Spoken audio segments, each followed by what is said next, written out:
Bom dia! Está começando o programa da Fundação ProRim.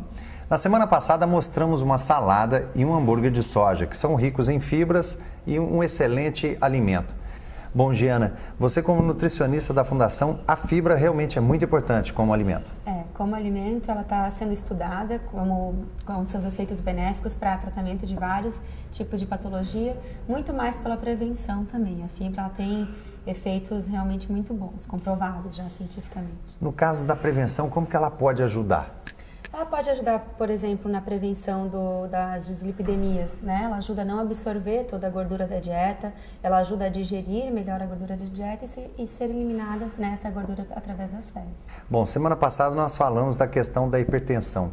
Além da hipertensão, como você falou, das dislipidemias, existem outras doenças também que a soja pode contribuir para a prevenção? A soja, as fibras em si, né, ajudam também na prevenção e no bom controle do diabetes. As fibras solúveis, principalmente, elas ajudam a não absorver todo o açúcar da dieta, então elas têm um melhor controle glicêmico.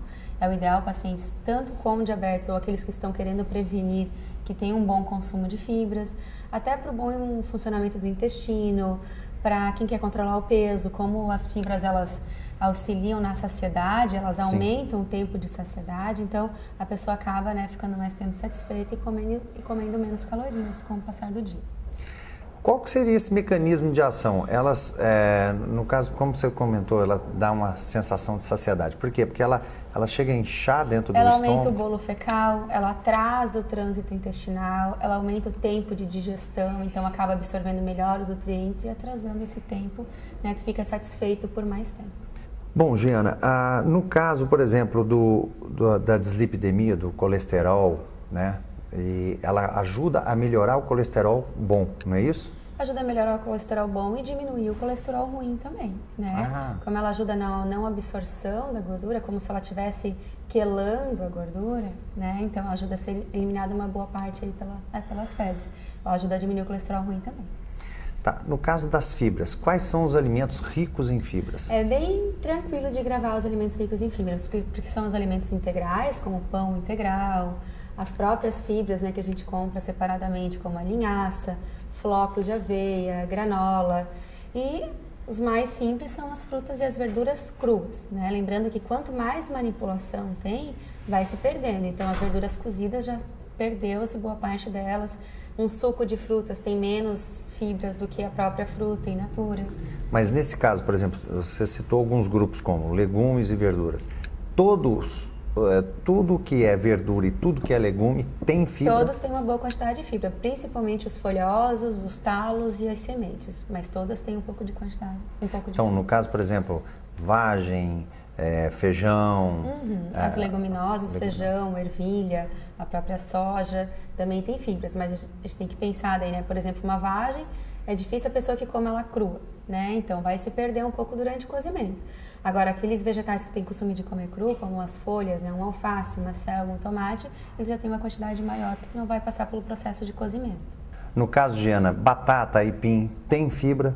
Tem muito pouca quantidade, Porque como eles são carboidratos, são transformados em amido para depois, posteriormente em glicose, eles sofrem, Eles acabam sentindo a ação da digestão e da absorção e são eliminados como outros carboidratos qualquer. A fibra não. As fibras dos produtos integrais, das frutas e das verduras, elas passam meio que intacta, Elas não sofrem esse processo de digestão e fermentação.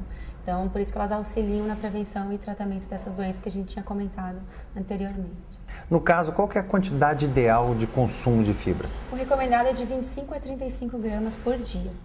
São poucas as pessoas que conseguem atingir essa quantidade recomendada, porque o consumo muitas vezes é de pão branco, de arroz branco, as pessoas já não têm mais aquele costume de comer fruta, comem 1 ou 2 por dia, enquanto o recomendado é 5. Então, o consumo e ingesta de fibras diariamente fica bem abaixo do recomendado, na maioria das pessoas. No caso, por exemplo, a fibra, a melhor hora do dia para se ingerir, tem alguma hora específica? Na verdade, para a gente atingir essa recomendação de 25 a 35 gramas por dia, a gente tem quase em todas as refeições tem que ter um pouco de fibra. Então, no café da manhã, ter um pão integral e uma fruta. No almoço, ter bastante salada crua, talvez temperar a salada com linhaça, no café da tarde. Então, todas as refeições a gente tem que incluir algum alimento fonte de fibra para conseguir atingir essa recomendação. Você falou em 25 gramas. Isso equivale ao quê? A uma colher de sopa, de chá, de café? A mais. É mais? É. Depende do produto que tu vai consumir, né? Então, dependendo da marca, o pão, ele pode variar de 1 grama, 3, 4 gramas. Uma barrinha de cereal também, ela varia de 0,5 a 4 gramas. Então, vai depender do rótulo e do que tu está consumindo. Até nas frutas varia de uma para outra quantidade de fibras e também na quantidade que tu vai consumir. O ideal é fracionar, né? Porque o ideal é que a gente sempre faça pelo menos 4, 5 refeições por dia, então em cada uma delas ter 3 a 5 gramas de fibra. Então aí fica o recado, que o ideal é consumir as fibras ao longo do dia. E com o apoio do Alvin Palace Hotel, eu conversei com a nutricionista Giana Moraes sobre o consumo de fibras. Obrigado pela sua presença.